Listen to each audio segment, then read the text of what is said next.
बिस्मिल्लाहिर्रहमानिर्रहीम। अस्सलाम वालेकुम डियर स्टूडेंट्स, मैं हूं हैदर फैज़ान। आप देख रहे हैं हमारा YouTube channel smart studies academy. उम्मीद है आप सब खैरियत से होंगे। स्टूडेंट्स, जैसा कि आप जानते हैं हमारी discussion national book foundation class first year mathematics पर जारी है और आज हम स्टार्ट करने जा रहे हैं यूनिट नंबर 5 पॉलिनोमियल्स। इससे पहले हम यूनिट नंबर 1 से यूनिट नंबर 4 को कम्प्लीटली सॉल्व कर चुके हैं। अगर आपने हमारे लेक्चर्स नहीं देखे तो आप हमारे चैनल को विज़िट करें और उसमें प्लेलिस्ट मौजूद हैं और आप हर स्पेसिफिक चैप्टर की अलग से प्लेलिस्ट में मौजूद तमाम लेक्चर्स को देख सकते हैं। चलते हैं स्टूडेंट्स पॉलिनोमियल्स की तरफ। पॉलिनोमियल की डेफिनेशन पर जाने से पहले मैं चंद बेसिक चीज़ों को डिस्कस करना चाहूँगा जो कि 9th क्लास में हम डिस्कस करते हैं कि सेंटेंस क्या होता है, अलजेब्रिक सेंटेंस क्या होता है, इक्वेशन क्या होती है, पॉलिनोमियल क्या होती है। ओके स्टूडेंट्स, अलजेब्रिक सेंटेंस, ये सारा स्ट्रक्चर जो है वो स्टार्ट होता है अलजेब्राइक सेंटेंस से। अब अलजेब्राइक सेंटेंस क्या है? जैसा कि इंग्लिश में उर्दू में हम जुमले की तारीफ किस तरह से करते हैं कि अगर हम उर्दू का सब्जेक्ट पढ़ रहे हैं तो हम जुमले को कंसीडर करते हैं कि बावानी अल्फाज का जो मजमूआ है उसको हम जुमला कहते हैं। इसी तरह इंग्लिश में अगर हम सेंटेंस की डेफिनेशन देखें तो वो होता है a meaningful collection of words is called the sentence, यानी कि उन तमाम वर्ड्स की कलेक्शन जो समझ में आ सके उस चीज़ को हम सेंटेंस का नाम देते हैं। सिमिलरली अलजेब्राइक सेंटेंस भी है। मैथमेटिक्स में वेरिएबल्स और कांस्टेंट्स की अरिथमेटिक्स के साथ ऐसी कलेक्शन जो कि मीनिंगफुल हो उसको हम अलजेब्राइक सेंटेंस कहते हैं। अब इसकी डेफिनेशन को अगर हम देखें, an algebraic sentence is the collection और combination of variables, constants and arithmetics. ठीक है, अब वेरिएबल्स क्या हैं? किसी भी अलजेब्राइक सेंटेंस में यूज होने वाली वो वैल्यूज जिनकी वैल्यू चेंज हो सकती है वो वेरिएबल्स कहलाते हैं, like x y z a b c वगैरह। इसी तरह कोफिशिएंट्स या कांस्टेंट्स क्या हैं? हर वेरिएबल के साथ या हर वेरिएबल की वैल्यू के साथ ऐड होने वाली कोई कांस्टेंट वैल्यूज जो कि चेंज नहीं हो सकती उनको हम कोफिशिएंट्स कहते हैं। इसी तरह एक्सपोनेंट्स क्या हैं? एक्सपोनेंट्स किसी भी वेरिएबल की मल्टीपल पावर्स को कहा जाता है। और अरिथमेटिक्स क्या है? अरिथमेटिक्स बेसिकली हमारे पास ऑपरेशंस हैं जो कि दो या दो से ज़्यादा वैल्यूज़ को आपस में रिलेट करते हैं। फॉर एग्जांपल एडिशन हो गई, सब्ट्रैक्शन हो गई, मल्टीप्लिकेशन हो गई, डिवीजन हो गई, इन चीज़ों को हम अरिथमेटिक्स कहते हैं। ठीक है, और इन सारे की कम्बिनेशन से बनने वाला एक सेंटेंस जो कि मीनिंगफुल हो उसको हम अलजेब्राइक सेंटेंस कहते हैं। तो उम्मीद है कि अलजेब्राइक सेंटेंस के बारे में आपका कॉन्सेप्ट क्लियर हो गया होगा। अब हम चलते हैं कि पॉलिनोमियल्स क्या होती हैं। पॉलिनोमियल से पहले ऐसा अलजेब्राइक सेंटेंस जिसमें इक्वलिटी का साइन यूज हो जाए उसको फिर हम इक्वेशन कह देते हैं। ठीक है, पॉलिनोमियल्स क्या होते हैं? पॉलिनोमियल स्टूडेंट्स सिंपल वर्ड्स में अगर हम बात करें तो एक ऐसा अलजेब्रिक सेंटेंस होता है जिसमें कंडीशन ये होती है कि आपके पास जो वेरिएबल हैं उनकी पावर्स होल नंबर होंगी। आप होल नंबर भी कह सकते हैं या पॉजिटिव इंटीजर्स भी कह सकते हैं, इट्स अप टू यू। यानी कि इसके अलावा अगर हम यहाँ पर देखें, अगर हम कोई सेंटेंस लिखते हैं, for example 2x square plus 5 square the root of x minus 1, this is the algebraic sentence. क्यों? क्योंकि इसके अंदर वेरिएबल्स भी हैं, कोफिशिएंट्स, कांस्टेंट्स भी हैं और अरिथमेटिक्स भी यूज हो रहे हैं और कुछ एक्सपोनेंट्स भी आ रही हैं किसी वेरिएबल की। लेकिन ये सेंटेंस पॉलिनोमियल नहीं हो सकता। ठीक है, पॉलिनोमियल इसलिए नहीं हो सकता कि अगर हम इस सेंटेंस को देखें तो यहाँ एक वेरिएबल ऐसा है जिसकी पावर होल नंबर नहीं है बल्कि क्या है, फ्रैक्शनल है। ठीक है, तो ये अलजेब्राइक सेंटेंस तो होगा लेकिन पॉलिनोमियल नहीं होगा। इसकी मिसाल बिल्कुल ऐसे ही है जैसे एक क्लास में होते तो सब स्टूडेंट्स हैं लेकिन किसी एक स्टूडेंट को हम due to some extra quality monitor कह देते हैं। ठीक है, क्यों? क्योंकि मॉनिटर में कुछ एक्स्ट्रा क्वालिटीज़ होती हैं कि वो बाकी स्टूडेंट्स की निस्बत थोड़ा सा यूनिक होता है। सिमिलरली पॉलिनोमियल जो है वो अलजेब्राइक सेंटेंस की फैमिली का एक मॉनिटर है, यानी कि उसमें कुछ ना कुछ एक्स्ट्रा क्वालिटीज़ होंगी। अगर मैं यहाँ पे इसी अलजेब्राइक सेंटेंस को यूं लिख दूं, अब ये अलजेब्राइक सेंटेंस होने के साथ साथ पॉलिनोमियल भी है क्योंकि यहाँ पे जो वेरिएबल यूज हो रहे हैं वो हमारे पास एक होल नंबर की फॉर्म में पॉजिटिव भी हैं और इंटीजर भी हैं, ठीक है। यानी कि आपके पास जो वेरिएबल्स की एक्सपोनेंट्स हैं वो ना तो नेगेटिव हों ना ही फ्रैक्शनल हों, ठीक है। तो ऐसे अलजेब्रिक सेंटेंस को हम पॉलिनोमियल कहते हैं, ठीक है स्टूडेंट्स। और ये पूरा चैप्टर ये हमारा पॉलिनोमियल्स पे। उम्मीद है कि अब आपको पॉलिनोमियल की समझ आ गई होगी। अब चलते हैं इसकी फॉर्मल डेफिनेशन की तरफ। A polynomial is the mathematical expression consisting of variable, coefficients and exponents that are combined using addition, subtraction, multiplication and non-negative integer components, exponents, ठीक है स्टूडेंट्स। सो यहाँ पे वो यही कह रहा है कि पॉलिनोमियल क्या है, एक ऐसी मैथमेटिकल एक्सप्रेशन है जो कि वेरिएबल, कोफिशिएंट्स, कांस्टेंट्स पे मुश्तमिल होती है और उनको कनेक्ट किया जाता है आपस में अरिथमेटिक्स के जरिए। अरिथमेटिक्स हम डिस्कस कर चुके हैं कि इन चारों को हम इन शॉर्ट अरिथमेटिक्स कहते हैं। और हर वेरिएबल की जो पावर है वो नॉन नेगेटिव इंटीजर होती है। नॉन नेगेटिव इंटीजर कह लें, होल नंबर कह लें, ठीक है। तो ये थी स्टूडेंट्स हमारे पास पॉलिनोमियल की डेफिनेशन। पॉलिनोमियल की जो हमारे पास जर्नल फॉर्म है वो क्या है? पॉलिनोमियल की जर्नल फॉर्म कुछ इस तरह से है, पी ऑफ एक्स, जो जिस भी वेरिएबल को पॉलिनोमियल में यूज़ किया जाएगा हम उस पॉलिनोमियल को उसी वेरिएबल के साथ डिनोट करेंगे। फॉर एग्जांपल अगर पूरी पॉलिनोमियल में y का वर्ड यूज़ हो रहा है, सॉरी y यूज़ हो रहा है, तो आप p ऑफ y लिखेंगे। अगर t का वर्ड यूज़ हो रहा है तो आप p ऑफ t लिखेंगे। तो p ऑफ t स्टैंड्स या p of x stands for the polynomial in x variable. ये इसकी स्टूडेंट्स जनरल फॉर्म है जिसमें ये an -1 up to sworn a0 तक ये आपके पास कोफिशिएंट्स हैं। ये रियल भी हो सकते हैं और कम्प्लेक्स भी हो सकते हैं। रियल पॉलिनोमियल्स भी हो सकती हैं, कम्प्लेक्स पॉलिनोमियल्स भी हो सकती हैं। कम्प्लेक्स पॉलिनोमियल्स वो होती हैं जिसमें जो कोफिशिएंट्स हैं वो रियल नंबर की बजाय कम्प्लेक्स नंबर्स हों। जैसे हम पढ़ के आए हैं solution of simultaneous equations with complex very coefficients chapter 1 में, एक्सरसाइज 1.3 में। इसी तरह polynomials with the complex coefficients भी होती हैं। x ऑब्वियसली वेरिएबल है और n जो है स्टूडेंट्स वो आपके पास क्या है? डिग्री ऑफ द पॉलिनोमियल कहलाता है। अब डिग्री ऑफ पॉलिनोमियल क्या है? डिग्री ऑफ पॉलिनोमियल ये है कि किसी भी पॉलिनोमियल में मौजूद वेरिएबल की सबसे मैक्सिमम पावर को आप क्या कहते हैं? डिग्री ऑफ पॉलिनोमियल कहते हैं। यहाँ एक और बहुत अच्छी बात है जो कि मैं आपसे डिस्कस करना चाहता हूँ, MCQs में आ सकती है कि ज़ीरो डिग्री पॉलिनोमियल क्या होती है, ठीक है।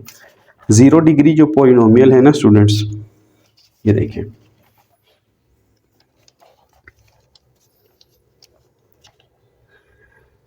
zero polynomial or no degree polynomial. Zero is called a polynomial of no degree। जैसा कि ज़ीरो जो है हमारे पास न्यूमरल ज़ीरो, ठीक है, ये इटसेल्फ अगर लिखा हो तो इसको हम क्या कहते हैं? पॉलिनोमियल ऑफ नो डिग्री, ठीक है। Also 0x³ plus 0x। अब आपके पास अगर इस तरह का सेंटेंस आ जाए कि लिखा हो 0x³ प्लस 0x, तो आपके माइंड में डेफिनेशन होगी डिग्री की कि मैक्सिमम पावर को हम क्या कहते हैं? डिग्री कहते हैं। लेकिन students in the case of zero coefficient आपके पास बेशक x पावर 4 हो, x पावर 5 हो, लेकिन अगर आपका कोफिशिएंट 0 है तो आप अपनी पॉलिनोमियल को क्या कहेंगे? This is the no degree polynomial. और ये सबसे इंपॉर्टेंट MCQ है जो पेपर में आ सकता है और परेशान कर सकता है, क्योंकि पॉलिनोमियल की डिग्री की डेफिनेशन इस स्पेसिफिक पॉलिनोमियल पे फिट नहीं बैठती। असूलन अगर हम देखें तो जो डेफिनेशन हमने पढ़ी है उसमें पॉलिनोमियल की जो डिग्री है वो वेरिएबल की मैक्सिमम पावर होती है। लेकिन इस केस में जहाँ कोफिशिएंट 0 हो वहाँ पे आप इसे क्या कहेंगे? पॉलिनोमियल ऑफ नो डिग्री, ठीक है, because coefficients are always 0 in 0 polynomial. ठीक होगी बात। सो ये एक इम्पॉर्टेंट चीज़ थी जो आपसे डिस्कस करना ज़रूरी थी। अब हम चलते हैं इसके इम्पॉर्टेंट थ्योरम की तरफ, दैट इज़ रिमाइंडर थ्योरम। जी स्टूडेंट्स, इम्पॉर्टेंट थ्योरम है रिमाइंडर थ्योरम। रिमाइंडर का वर्ड रिमेन से निकला है, रिमेनिंग कहते हैं बाकी बच जाने वाली चीज़ को। If a polynomial px is divided by x minus c then remainder is p of c। इसको डिस्कस करने से पहले एक इम्पॉर्टेंट रिलेशनशिप है, इसको देख लेते हैं। किसी भी डिवीजन रिलेशनशिप में दो वेरिएबल्स या दो वैल्यूज जब आपस में डिवाइड होती हैं स्टूडेंट्स, तो आपके पास चार चीज़ें बेसिकली बचती हैं। किस तरह से, ये देख लें। फॉर एग्जांपल आप 7 डिवाइडेड बाय 2 करना चाह रहे हैं। आप 7 को अगर 2 से डिवाइड करते हैं तो जिस तरह बचपन में किया करते थे 2, अगर हम इसका टेबल पढ़ते हैं तो 2 3 6 और अगर इसको सॉल्व करते हैं तो ये 1 आ जाता है। अब देखें 4 चीज़ें किस तरह से हैं। पहली चीज़ 7 आपका क्या कहलाएगा स्टूडेंट्स? डिवाइडेंड, जो डिवाइड हो रहा है। ठीक है, डिवाइडेंड कहते हैं डिवाइड होने वाले को। इसी तरह ये जो 3 है जिसका टेबल आपने पढ़ा था, ये यहाँ पे स्टूडेंट्स कहलाएगा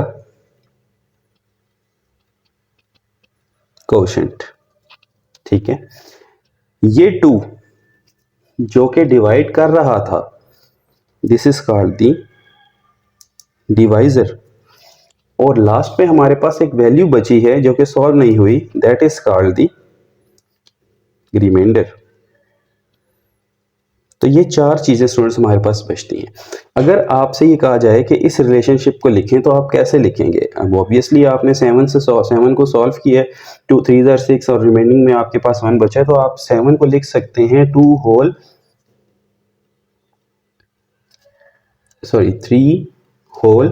1/2।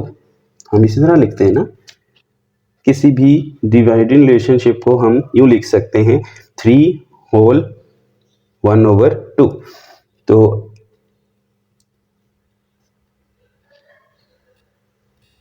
और इसके अलावा अगर आप देखें तो ये 7 किस तरह से सॉल्व हुआ, ये तो इसकी होल फ्रैक्शन फॉर्म होगी।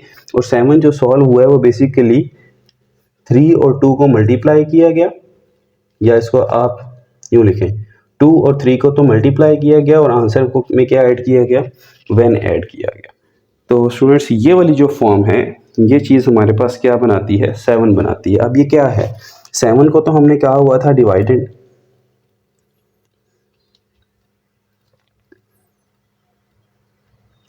अच्छा 2 हमारे पास क्या है?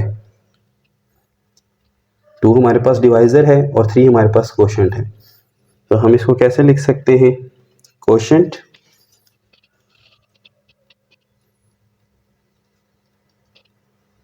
इनटू डिवाइजर प्लस ये चीज़ क्या थी? This is called remainder. तो ये हमारे पास एक रिलेशनशिप बन गया कि कभी भी हमारे पास 2 वैल्यूज़ अगर डिवाइड हों तो हमारा जो डिवाइडेंड है वो इस तरह की फॉर्म में लिखा जा सकता है। सिमिलरली यहाँ पे देखें, ये रिलेशनशिप हमने यूज़ की है। हमने प्रूफ ये करना है कि अगर कोई पोलिनोमियल पी एक्स है जो कि डिवाइड हो रही है एक्स माइनस सी से, तो आप उसको यूजुअल डिवीजन की बजाय किस तरह से लिख सकते हैं? उसका जो रिमाइंडर है वो क्या होगा? वो पी ऑफ सी होगा। अब क्या है, कैसे है देखें, dividend is equal to divisor into quotient plus remainder, ये चीज़ तो हमें पता है। अब एक पॉलिनोमियल थी जो कि डिवाइड हो रही थी, ठीक है, p of x is the dividend, divisor क्या है इसका जो डिवाइड कर रहा है, that is x minus c. Quotient क्या होगा? जाहिर बात है कि जब ये दोनों सेंटेंसेस आपस में डिवाइड होंगे तो आपके पास कोई आंसर आएगा, उस आंसर को आप क्या कहेंगे? This is quotient. और ऑब्वियसली हो सकता है अगर ये डिवाइजर कंप्लीट डिवाइड ना कर रहा हो तो आपके पास कुछ एट द एंड वैल्यू भी बचे, this is called the remainder. तो आपने इन वर्ड्स की जगह उसकी स्पेसिफिक वैल्यू को पुट कर दिया। Dividend is p of x, divisor is x minus c, quotient is q of x and remainder is r. अब आपने करना क्या है? x माइनस सी, इसको ज़रा अगर हम पुट करते हैं 0 पे, 0 के इक्वल, तो हमारे पास x की एक वैल्यू आती है दैट इज c। ठीक है, कोई भी अगर आपके पास डिवाइजर है उसके आप 0 के इक्वल पुट करें तो x का एक आंसर आएगा दैट इज c। यही c अगर आप इस रिलेशनशिप में पुट करें तो x की जगह क्या आ जाएगा? क्योंकि x तो c है, this is c, this will be c minus c, q of c plus r। तो स्टूडेंट्स c माइनस सी क्या हो गया? 0 हो गया, जिससे ये वाला पूरा फैक्टर आपके पास क्या हुआ? 0 हो गया। और p of c is equal to r, इसका मतलब कि ये वाली जो वैल्यू है p ऑफ c की सॉल्व करने से जो बचती है, दिस इज योर रिमाइंडर। अब इस पूरे थ्योरम का मकसद ये है कि आप रिमाइंडर फाइंड करने के लिए, जिस तरह से यहाँ रिमाइंडर हमने डिवीजन मेथड से फाइंड किया है, आप डिवीजन मेथड नहीं करेंगे। आप रिमाइंडर फाइंड करने के लिए जो भी डिवाइजर आपको दिया हुआ है उसको ही पॉलिनोमियल में पुट कर देंगे और पुट करने के बाद जो आंसर आएगा this will be your remainder. ठीक है, सो चलते हैं इसके क्वेश्चन नंबर 1 की तरफ। जी स्टूडेंट्स, क्वेश्चन नंबर 1 है find the remainder of the following using remainder theorem. Remainder find करने के लिए अब आपने यूजुअल डिवीजन प्रोसेस पूरा नहीं करना, आपने करना क्या है, रिमाइंडर थ्योरम का यूज़ करना है। अब रिमाइंडर थ्योरम क्या था कि जो भी डिवाइजर आपको दिया हुआ है, सबसे पहले आप लिखें p of x is equals to 2x cube plus 3x square minus 4x plus 1। This is your dividend और पॉलिनोमियल। डिवाइजर क्या है, divisor is equal to x plus 2। Remainder find करने के लिए हम इस डिवाइजर को इक्वल रखते हैं 0 के। हम लिखेंगे setting x plus 2 equal to 0, this implies x is equal to -2। ये आ गया स्टूडेंट्स। अब यही 2 की वैल्यू, x की वैल्यू आप पुट करेंगे पॉलिनोमियल में। पुट x in p of x, so p of -2, 2 into -2 का क्यूब प्लस 3 into -2 का स्क्वायर माइनस 4 into -2 प्लस 1। क्या बनेगा students, p of -2 is equal to 2 into -8, 3 into +4 plus 8 plus 1। p of -2 -16 plus 12 plus 8 plus 1। अगर आप इसको solve करें तो ये आपके पास बनता है p of -2 is equal to 5। So p of c is equal to r, this implies r is equal to 5। यहाँ तक पहुँचने के बाद हमें ये पता था रिमाइंडर थ्योरम में कि जो p ऑफ c है वो दरअसल r के इक्वल होता है। तो p ऑफ -2 हमारा 5 के इक्वल आया, दिस इम्प्लाइज कि जो r है रिमाइंडर वो हमारे पास क्या है, 5 है। अगर हम रिमाइंडर निकालना चाहें और हमारे पास रिमाइंडर थ्योरम ना हो तो हम इस पूरी पॉलिनोमियल को डिवाइड करेंगे x प्लस 2 से बाय डिवीजन मेथड, और लास्ट पे जो हमारे पास आंसर होगा वो 5 ही होगा, that will be our remainder. लेकिन अब हम यूज़ कर रहे थे remainder theorem, so that's why ये हमारे पास क्या आ गया, 5। चलते हैं इसके पार्ट 2 पे। जी स्टूडेंट्स, पार्ट नंबर 2 है हमारे पास। p ऑफ x होगा x power 4 plus 2x cube minus x square plus 2x plus 3। Setting divisor x minus 2 equals to 0, this implies x is equals to 2। p of 2 find करते हैं। 2 power 4, जहाँ जहाँ x है वहाँ पे 2 put कर दें। 2 इंटू 2 का क्यूब माइनस 2 का square plus 2 into 2 plus 3। So p of 2 will be 16 plus 2 into 8 minus 4 plus 4 plus 3। p of 2 is equals to 16 plus 16 minus 4 plus 4 plus 3. This will be cancel out. So 16 plus 16 is 32 and this will be 3. As p of c, आपके पास तो c की value 2 थी क्योंकि आपका divisor x minus सी नहीं बल्कि x minus 2 था, तो c की वैल्यू 2 है और इससे आंसर आपके पास r आता है। This implies r is equal to 35। So remainder आपके पास क्या है, 35 है। This will be your part number 2। चलते हैं नेक्स्ट पार्ट पे। जी स्टूडेंट्स, क्वेश्चन नंबर 2 है हमारे पास। Show that x minus 3 is a factor of this polynomial. Factor क्या होता है ये समझ लें। फैक्टर आपके पास किसी भी पॉलिनोमियल का कंप्लीट डिवाइजर होता है। डिवाइजर और कंप्लीट डिवाइजर में बहुत फ़र्क है। डिवाइजर आपके पास सिर्फ डिवाइड का प्रोसेस करता है, इसका कोई कंसर्न नहीं होता कि रिमाइंडर का आंसर 0 आए या रिमाइंडर का आंसर कोई नॉन ज़ीरो नंबर आए। जबकि जहाँ पे भी कोई डिवाइजर अगर फैक्टर बन गया है तो वो दरअसल आपका कंप्लीट डिवाइजर है, और फैक्टर की वजह से आपकी जो पॉलिनोमियल है वो कंप्लीट डिवाइड होती है, और कोई भी फैक्टर अगर कंप्लीट डिवाइड करता है तो उससे रिमाइंडर हमारे पास 0 आता है। तो ये याद रखिएगा कि आपको अगर क्वेश्चन में कह दिया जाए कि this is a factor instead of divisor, या लिख दिया जाए कि this is a complete divisor of this polynomial, दोनों एक ही बातें हैं, इसका मतलब रिमाइंडर का आंसर क्या आएगा, 0 आएगा। अब हम सॉल्व करेंगे इसको बाय रिमाइंडर थ्योरम, और अगर हमारे पास रिमाइंडर का आंसर 0 आ जाता है तो हम कहेंगे कि x minus 3 is a factor of this polynomial. ठीक हो गया। तो सबसे पहले हम यहाँ पे एक नोट लिख लेते हैं, आप भी अपनी बुक्स पे कहीं पे नोट कर लें। If the divisor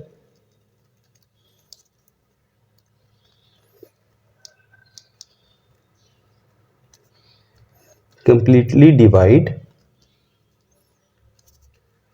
the polynomial, then such divisor is called factor and p of c is equals to 0, यानी कि r is equals to 0।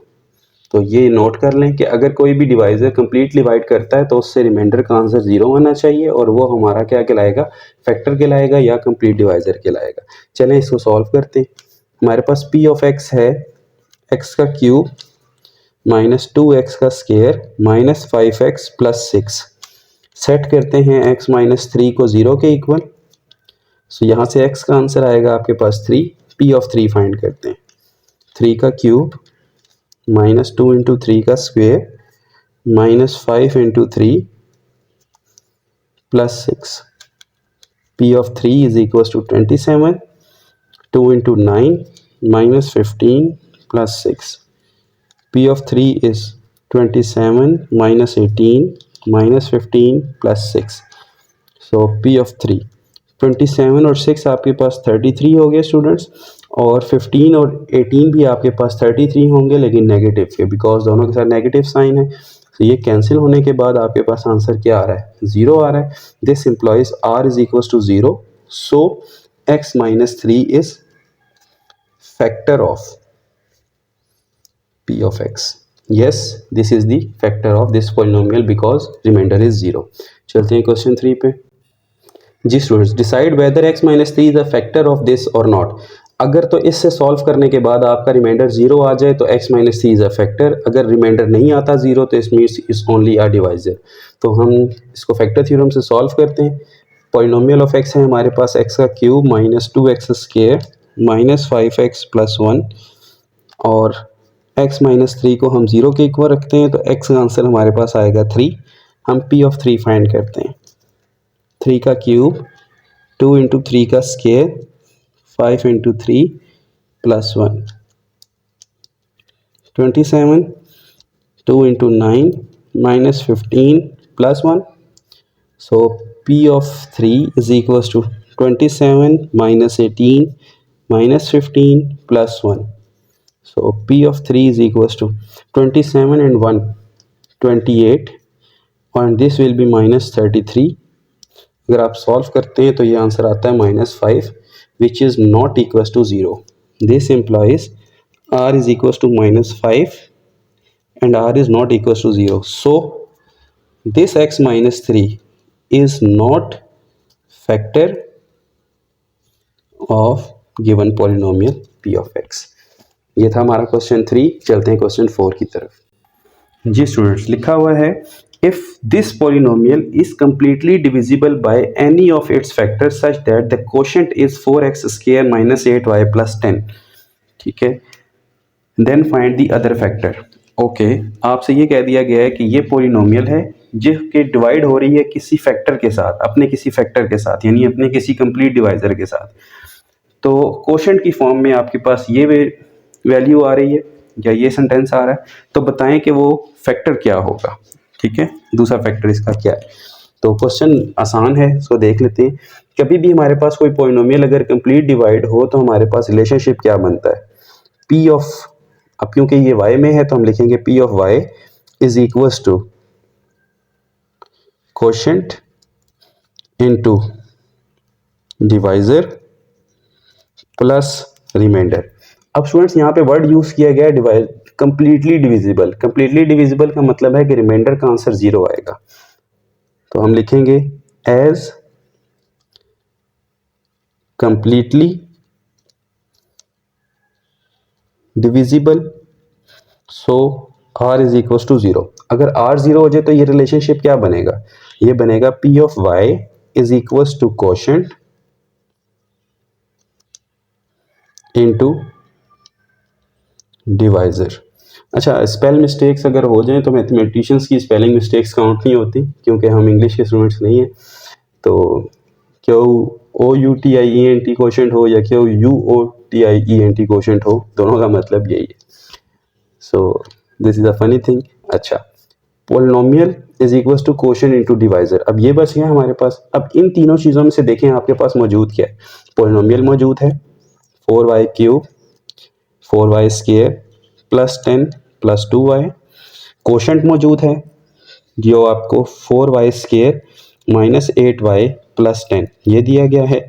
और डिवाइज़र, क्योंकि अगर कंप्लीट डिवाइज़र हो, जो कि यहाँ पे कंप्लीट डिवाइज़र है, तो ये जो डिवाइज़र है that will be a factor of this polynomial. ठीक हो गया। तो ये आपने फाइंड करना है। अगर आप डिवाइज़र फाइंड कर लेते हैं तो इट मीन्स कि आपने एक फैक्टर फाइंड कर लिया, क्योंकि हमें ये कह दिया गया है कि ये पॉलिनोमियल कंप्लीट डिवाइड हो रही है। तो जो फैक्टर डिवाइज़र कंप्लीट डिवाइड करता है वही फैक्टर होता है। तो स्टूडेंट्स, यहाँ से अगर हम डिवाइज़र फाइंड करना चाहें तो हमारे पास तो आसान रूल है, जो चीज़ फाइंड करनी है उसको रहने दें, ये मल्टीप्लाई हो रहा है, इधर जाके डिवाइड होगा। तो हम लिखेंगे divisor in this case is equal to 4y cube minus 4y square plus 2y plus 10 divided by 4y square minus 8y plus 10। अब हम इन दोनों सेंटेंसेस को डिवाइड करेंगे और हमारा आंसर आ जाएगा। जी स्टूडेंट्स, डिवाइड करते हैं। हम यहाँ लिखते हैं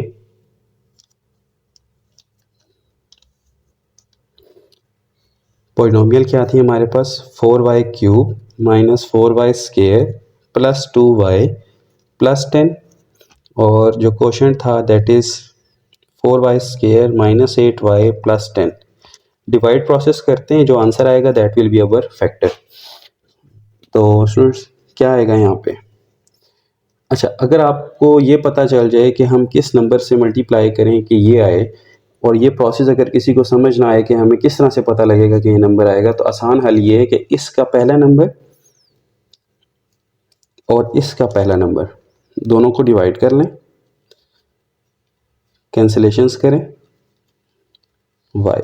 इसका मतलब अब आपको y से मल्टीप्लाई करना है। ठीक है, सो यहाँ हम y लिखेंगे, y को सारी वैल्यू से मल्टीप्लाई करें, ये बन जाएगा 4y cube minus 8y square plus 10y। Sign change करें, प्लस माइनस ये कैंसिल हुआ, this will be 4y square minus 8y plus 10।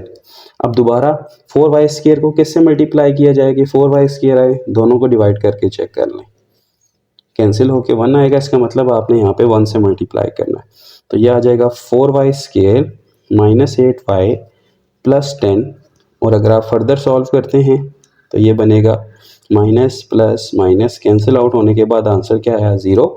तो हमारे पास जो रिलेशनशिप बना था डिवाइज़र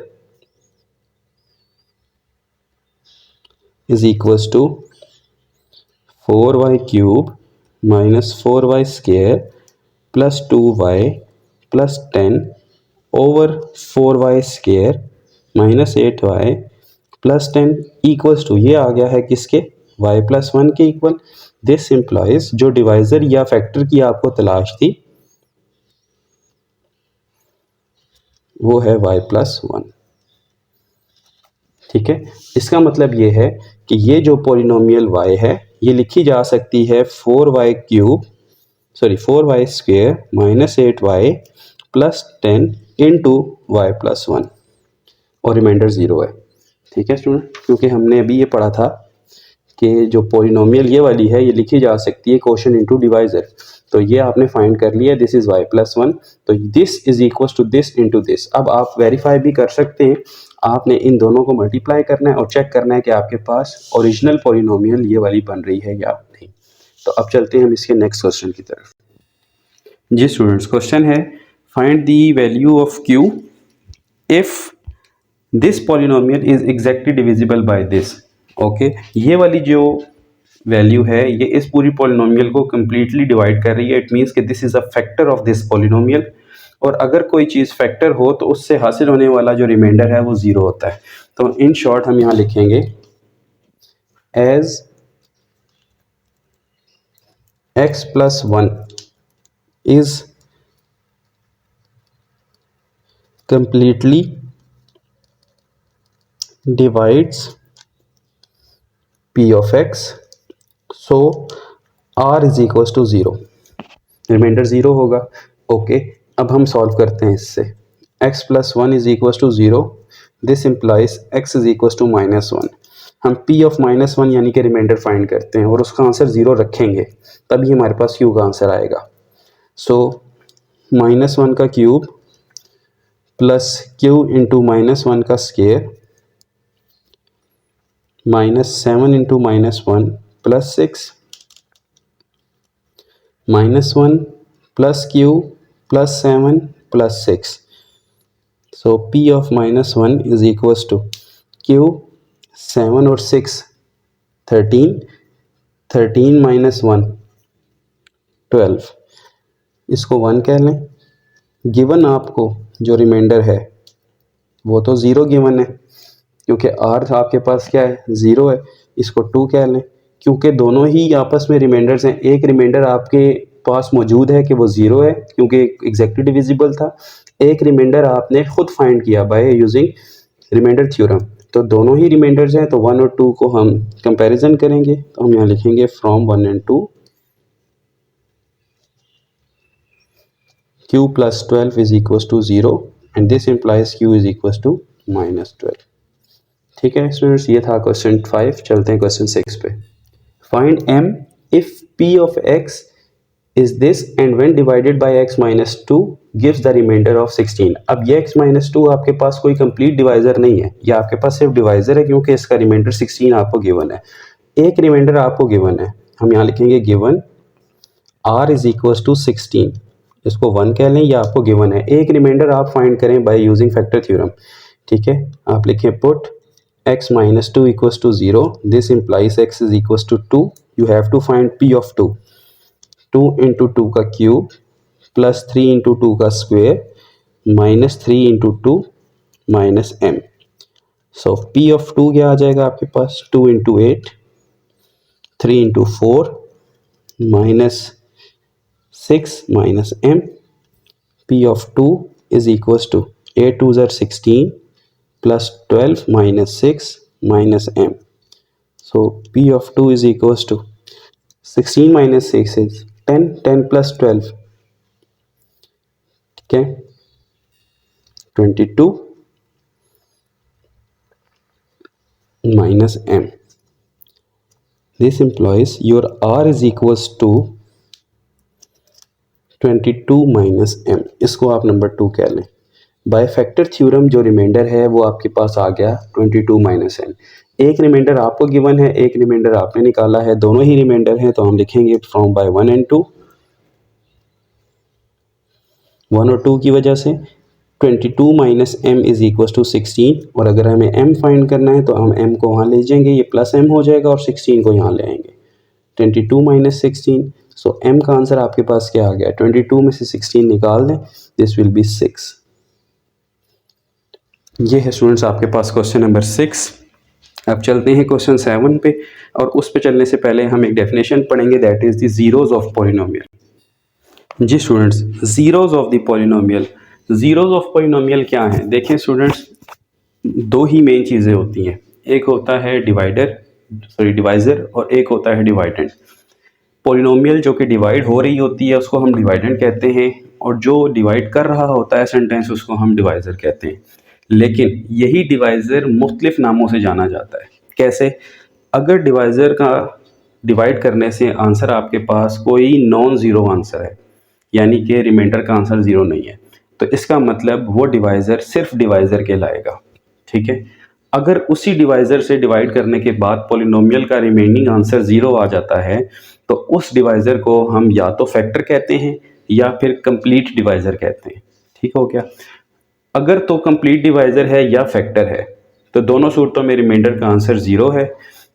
ठीक है, और आपके पास वही डिवाइज़र की जो x की वैल्यू होगी, जिसकी वजह से रिमाइंडर का आंसर ज़ीरो आ रहा है, उस आंसर को, उस वैल्यू को हम ज़ीरो ऑफ द पॉलिनोमियल कहेंगे।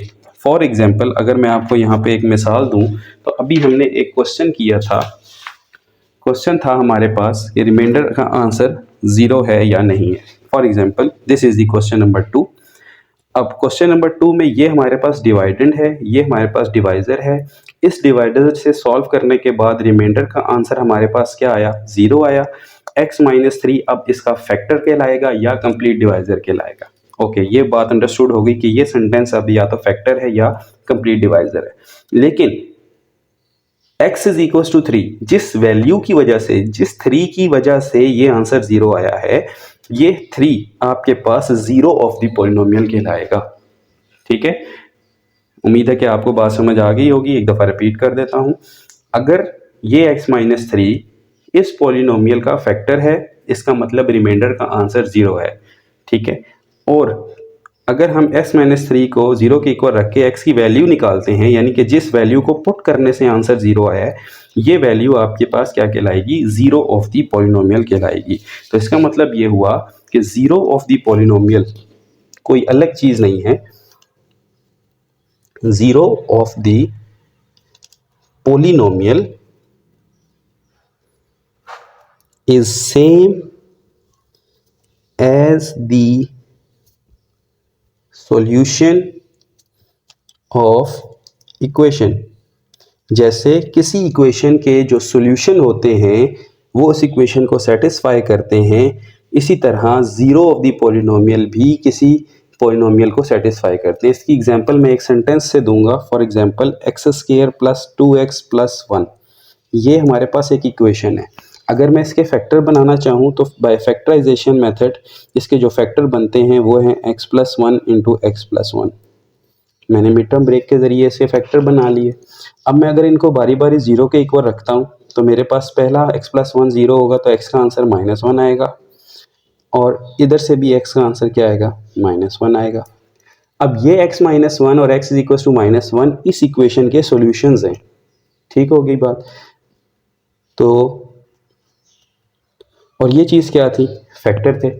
यानी कि कोई चीज़ अगर फैक्टर होगी तो उससे जो सॉल्यूशन आएगा, जो आंसर आएगा वैल्यू का, वो सॉल्यूशन कहलाएगा। इसी तरह अगर ये इक्वेशन की जगह पॉलिनोमियल होती, ठीक है, और x का ये आंसर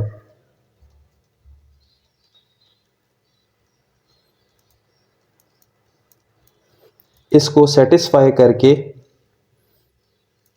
आंसर क्या देता, 0 देता, तो इसका मतलब यहाँ पे x = -1 इस इक्वेशन का सॉल्यूशन है, यहाँ पर x = -1 इस पॉलिनोमियल का 0 है। तो जो किरदार सॉल्यूशन अदा करता है वही पॉलिनोमियल अदा करता है। सॉल्यूशन भी इक्वेशन को सेटिस्फाई करता है, पॉलिनोमियल भी ज़ीरो भी पॉलिनोमियल को सेटिस्फाई करता है। तो आज के बाद ज़ीरोज़ के बारे में आपको कन्फ्यूजन नहीं होनी चाहिए। Zeros of the polynomial are basically those numbers जो कि किसी फैक्टर को = 0 रखने से आते हैं। ठीक है, और ये पॉलिनोमियल के रिमाइंडर को 0 प्रूफ करते हैं। तो अब चलते हैं इसके नेक्स्ट क्वेश्चन पे। क्वेश्चन नंबर 7 है, कहता है check whether 1 and -2 are the 0 of this polynomial और नॉट।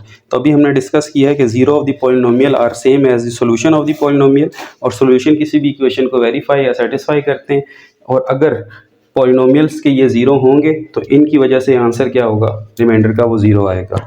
तो हम सबसे पहले चेक करते हैं, यहाँ पे हम लिखेंगे कि as zeros of polynomial p of x are same as the solution of equation and solution of equation always satisfies the equation। किसी भी इक्वेशन की जो सॉल्यूशन है वो इस इक्वेशन को सेटिस्फाई करते हैं, यानी उसका आंसर बैलेंस में होता है। ठीक है, और अगर आप देखें तो वो ज़ीरोज़ के लिए हमने यहाँ पे इस पॉलिनोमियल में पुट करना है और रिमाइंडर का आंसर 0 लाना है। तो सबसे पहले हम 1 को चेक करते हैं। x = 1, तो p of 1 क्या बनेगा हमारे पास, 1 का क्यूब -7 इंटू 1 प्लस 6, सॉल्व करते हैं तो क्या बनता है 1 - 7 + 6, आंसर तो 0 आ रहा है। This implies x is equal to 1 is 0 of p of x। ठीक होगी बात, क्योंकि इससे सॉल्व करने से इसका रिमाइंडर 0 आ रहा है, यानी कम्प्लीटली सॉल्व कर रहा है।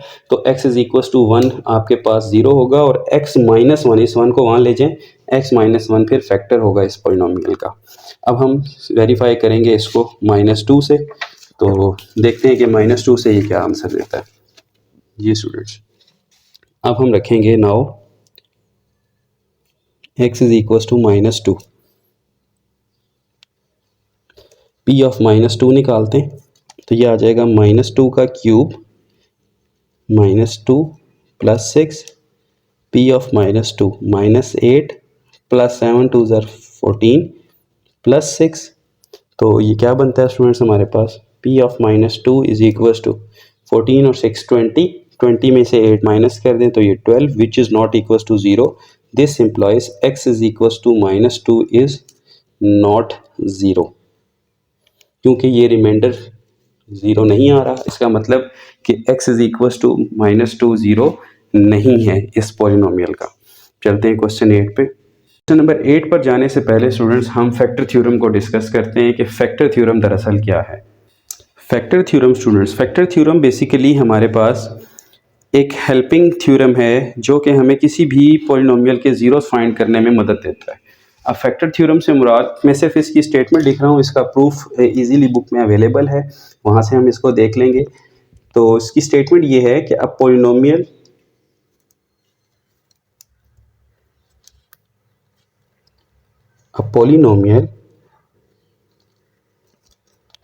p of x has a factor x minus c। कोई भी पॉलिनोमियल है उसका एक फैक्टर है x माइनस सी, ठीक है। If and only if p of c is equal to 0। IFF का मतलब है कि रिवर्सिबल रिएक्शन है। ये हम पढ़ चुके हैं एक्सरसाइज 1.2 में भी, कम्प्लेक्स नंबर्स में भी हमने ये चीज़ इफ एंड ओनली इफ की कंडीशन पढ़ी थी।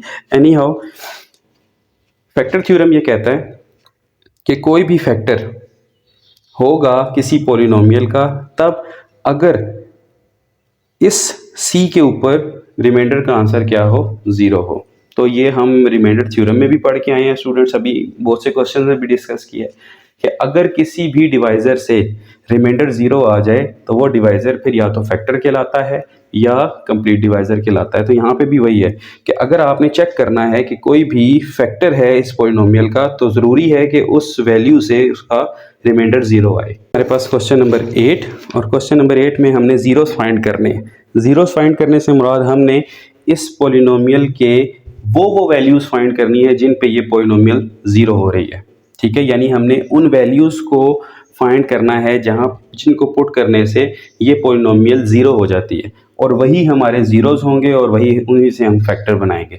तो सबसे पहले हम देखते हैं कि कौन कौन सी वैल्यूज़ इस पॉलिनोमियल को 0 कर रही है। तो इसके लिए स्टूडेंट्स एक आसान तरीका है, वो समझ लें। आपके पास पॉलिनोमियल है p of x is equal to 2x³ + 3x² - 11x - 6। Paper में हमारे पास इतना टाइम नहीं होगा स्टूडेंट्स कि हम 1 2 3 4 5 6 -1 -2 पुट करके चेक करते रहें कि किस किस वैल्यू पे ये पॉलिनोमियल 0 हो रही है। तो उसके लिए एक वे है, वो देख लें कि हाईएस्ट पावर का जो कोफिशिएंट है उसको आप p कहते हैं, दैट इज़ 2, और जो कांस्टेंट वैल्यू है उसको आप q कहते हैं, that is 6। Ignoring this sign, plus और माइनस हो, आपने सिर्फ कोफिशिएंट्स लिखने हैं। आप कहेंगे q divided by p, q divided by p करते हैं तो आता है 6/2, आंसर आता है 3। अब डिवाइजर्स ऑफ 3 क्या हैं?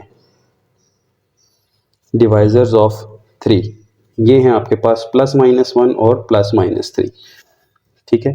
अब इन वैल्यूज़ में से आपके पास एक वैल्यू ऐसी होगी जो इनिशियली इनको क्या कर रही होगी, 0 कर रही होगी, ठीक है। तो देखते हैं कि कौन सी वैल्यू आपके पास 0 कर रही है। अब हम 1 से चेक करते हैं, p ऑफ 1 करते हैं तो यह आ जाएगा 2 × 1 का क्यूब + 3 × 1 का स्क्वायर। क्योंकि क्यूबिक इक्वेशन को सॉल्व करने के लिए इनिशियली आपके पास एक रूट का होना ज़रूरी है, एक रूट अगर मिल जाए तो फिर आगे हम डिवीजन भी लगा सकते हैं, सिंथेटिक डिवीजन भी लगा सकते हैं। तो इनिशियली जो रूट आपको मिलेगा वो आपने इन दोनों वैल्यूज़ की Q डिवाइडेड बाई P करके जो नंबर आएगा उसके डिवाइजर्स में से ढूंढना है। तो 3 इंटू 1, अभी हम 1 को चेक कर रहे हैं, -11 into 1 -6, so P of 1 will be 2 + 3 -11 -6, तो ये बनता है -18 विच इज़ नॉट 0। इसका मतलब कि x इज़ इक्वल टू 1 तो फेल हो गया, ये आपके पास 0 नहीं हो सकता। अब x इज़ इक्वल टू -1 की बारी है, सो ये आ जाएगा 2 इंटू -1 का क्यूब, 3 इंटू -1 का स्केयर, 11 इंटू -1 -6, सो आंसर आ रहा है आपके पास p ऑफ -1 का -2 + 3 + 11 -6। तो ये भी स्टूडेंट्स आपके पास 6 बनता है which is not equal to 0। तो अब हम यूज़ करते हैं कैलकुलेटर का। ये हमारे पास कैलकुलेटर आ गया स्टूडेंट। हमारे पास जो जो नंबर हैं हम उनको फर्दर पुट करते हैं। तो पहले दो तो निकल गए, अब इसका मतलब इनिशियली एक रूट इन दोनों में से किसी में होगा। तो बजाय इसके कि हम बारी बारी इनको चेक करें, हम कैलकुलेटर में ये फंक्शन लिखते हैं। 2 इंटू +3 को चेक करते हैं, 3 का क्यूब +3 इंटू 3 का स्केयर -11 इंटू 3 -6। जी स्टूडेंट्स 42, इसका मतलब x इज इक्वल टू 3 भी आपका 0 नहीं है। अब लास्ट ऑप्शन बची है -3 की।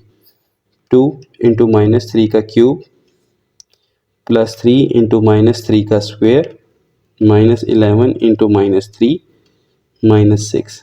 क्या आंसर आ रहा है? 0। इसका मतलब ये हुआ कि इन चारों वैल्यूज़ में से ऑब्वियसली किसी एक ने तो रूट होना था, तो x is equal to p of -3 is equals to 0. This implies x is equals to -3 is 0 of p of x. Initially आपको अब 0 -3 मिल चुका है। अब हम यूज़ करेंगे synthetic division. Now total roots कितने आएंगे स्टूडेंट्स? 3 ज़ीरोज़ आएंगे, क्योंकि डिग्री 3 है इसलिए एक आ चुका है, अब 2 फाइंड करने हैं। तो बाकी 2 किस तरह फाइंड करेंगे? दोनों मेथड सिखाऊंगा। आप डिवीजन से भी कर सकते हैं और सिंथेटिक डिवीजन से भी कर सकते हैं। Now bye synthetic division. Synthetic division किस तरह करते थे स्टूडेंट्स? इस पॉलिनोमियल को लिखें 2, 3, -11 एंड -6। ठीक है, अब बारी है -3 से सॉल्व करने की, क्योंकि पहला रूट -3 है।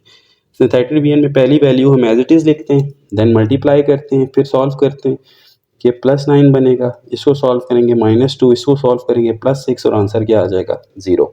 अब हम इन कोफिशिएंट्स की मदद से एक इक्वेशन लिखते हैं, उसको कहते हैं depressed equation. Depressed equation, depressed equation क्या होगी स्टूडेंट्स? देखें, आपकी जो इनिशियल डिग्री थी वो 3 थी, इसका मतलब एक दफ़ा सॉल्व होने के बाद डिग्री 1 लेस हो जाएगी। अब आपने इस फर्स्ट वैल्यू को मल्टीप्लाई करना है x स्क्वेयर से, नेक्स्ट को x से, और थर्ड कांस्टेंट है equal to 0। Now this is the quadratic equation. इसको सॉल्व करें, इसके रूट्स फाइंड करें, और जो इसके रूट्स होंगे वो दरअसल इस पॉलिनोमियल के ज़ीरोज़ होंगे। सो स्टूडेंट्स इसके रूट्स क्या आते हैं? ठीक है, 2 2 ज़र 4, 4 के ऐसे पेयर जिनकी सब्ट्रैक्शन से -3 आता हो, तो 2x square -4x plus x -2 equals to 0।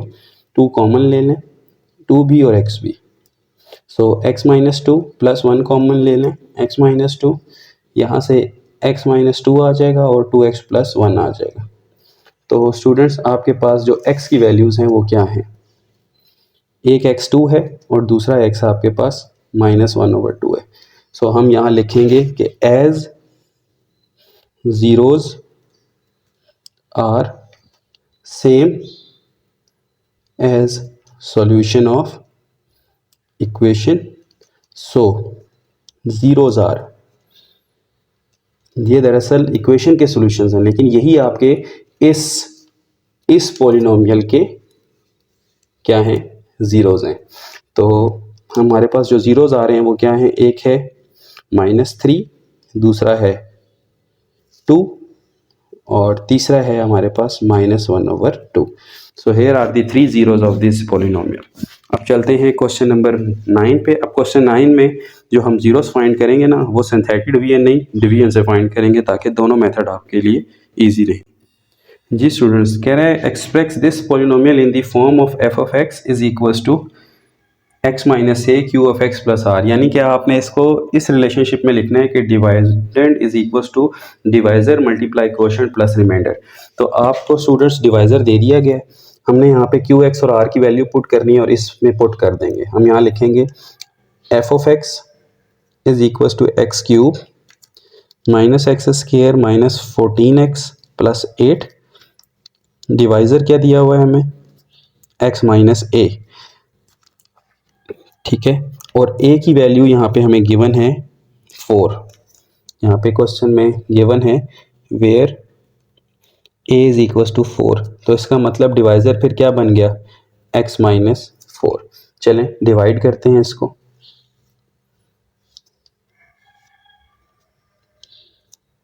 x का क्यूब माइनस एक्स का square minus 14x plus 8 x minus 4 से। जी स्टूडेंट्स, किससे मल्टीप्लाई करें x को कि x क्यूब आए, ऑब्वियसली एक्स स्क्वायर से। सो x का क्यूब माइनस के 4x स्क्वायर, क्या रह जाएगा हमारे पास, प्लस का था माइनस हुआ, प्लस हुआ कैंसिल हुआ, 3x square minus 14x plus 8। Now अब x को किससे मल्टीप्लाई करेंगे, 3x स्क्वायर आए, ऑब्वियसली 3x के साथ, ये बन जाएगा 3x square minus 12x, plus था माइनस हुआ, प्लस हुआ, आंसर आ गया माइनस 2x प्लस 8। अब x को किससे करेंगे, माइनस 2x आए, ऑब्वियसली माइनस 2 से, माइनस 2x प्लस 8 आ जाएगा, प्लस हुआ माइनस कैंसिल हुआ, रिमाइंडर क्या आया 0। तो इसका मतलब ये हुआ कि हमारे पास इस प्रोसेस में जो q ऑफ x की वैल्यू है वो है x का स्क्वायर प्लस 3x माइनस 2, जो r की वैल्यू है दैट इज 0। अब qx भी आ गया है, r भी आ गया है, इसमें पुट कर दें। Now f of x is equals to x minus A q of x plus r था। So f of x is equals to x minus 4, A की जगह 4, q ऑफ x क्या है, x का square plus 3x minus 2 and r is 0। तो हमारे पास जो final form बनी है वो है x माइनस 4 x का स्क्वायर प्लस 3x माइनस 2। आप स्टूडेंट्स अगर आप चेक करना चाहते हैं कि ये जो आंसर आपका आया है ये वाकई दुरुस्त है या नहीं है, तो इसका मतलब ये है कि आप इन दोनों को मल्टीप्लाई करें और चेक करें कि क्या दोबारा f ऑफ x बन रही है, यानी कि ये फॉर्म आ रही है या नहीं। चलें इसकी चेकिंग करते हैं, इनको मल्टीप्लाई करें, x into this x cube plus 3x square minus 2x, आप 4 से करें, minus 4x square minus 12x plus 8।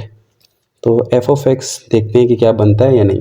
x का क्यूब माइनस 3x स्क्वायर और minus 4x, minus X square 12x and minus 2x minus 14x और plus 8। Yes, this is exactly कि आपका जो q of x है वो दुरुस्त है। अब चलते हैं इसके लास्ट पार्ट की तरफ। क्वेश्चन नंबर 10 है स्टूडेंट्स कि a rectangular room has a volume of this cubic feet. हमें वॉल्यूम गिवन है v ऑफ x की फॉर्म में that is x cube plus 11x square plus 34x plus 24 and the height of the room is x plus 1 feet. Height क्योंकि x का function है तो हम लिखेंगे h of x is equal to x plus 1 and find the area. Obviously area भी इन x form होगा, ये हमने फाइंड करना है। जबकि हमें एक वैसे भी हेल्प यहाँ पे गिवन है, अगर ना भी हो तो आपको याद होना चाहिए कि volume is equals to area multiply height. ठीक है स्टूडेंट्स, तो ये क्यूब हमारे पास 3 डायमेंशनल फिगर होती है स्टूडेंट, लाइक अ डाइस, लूडो वाला जो डाइस होता है उसको हम क्यूब कहते हैं। तो अब हमने यहाँ पे वैल्यूज पुट करनी है कि हमारे पास क्या क्या है। x का cube plus 11x square plus 34x plus 24, area of x हमने फाइंड करना है इन x, और h ऑफ x हमें गिवन है किस ये फॉर्म में, x प्लस 1 की फॉर्म में, इसको 1 कह लें। अब स्टूडेंट्स देखिए, अगर आपने a ऑफ x फाइंड करना है तो आपके पास स्टेटमेंट क्या बनती है, that is x cube plus 11x square plus 34x plus 24 divided by x plus 1। तो अब आपने सिंपल इसको 2 कह दें बेशक, और आपने ये फाइंड करना है। तो चलें इसको डिवाइड करते हैं। x का cube plus 11x square plus 34x plus 24 x plus 1 से डिवाइड करें तो क्या आएगा, x स्क्वायर x का cube plus x square minus हुआ cancel 10x square plus 34x plus 24। जी स्टूडेंट्स, प्लस 10x से मल्टीप्लाई करें तो आ जाएगा 10x स्क्वायर और plus 10x minus cancel 24x plus 24 किससे मल्टीप्लाई करेंगे स्टूडेंट्स, प्लस 24 के साथ, तो ये आ जाएगा 24x प्लस 24 प्लस था माइनस हुआ कैंसिल होकर रिमाइंडर 0। क्योंकि इस स्टेटमेंट में आपके पास जो r ऑफ x है वो 0 है, तो इसका मतलब ये हुआ कि ये जो चीज़ है एरिया इज दी सो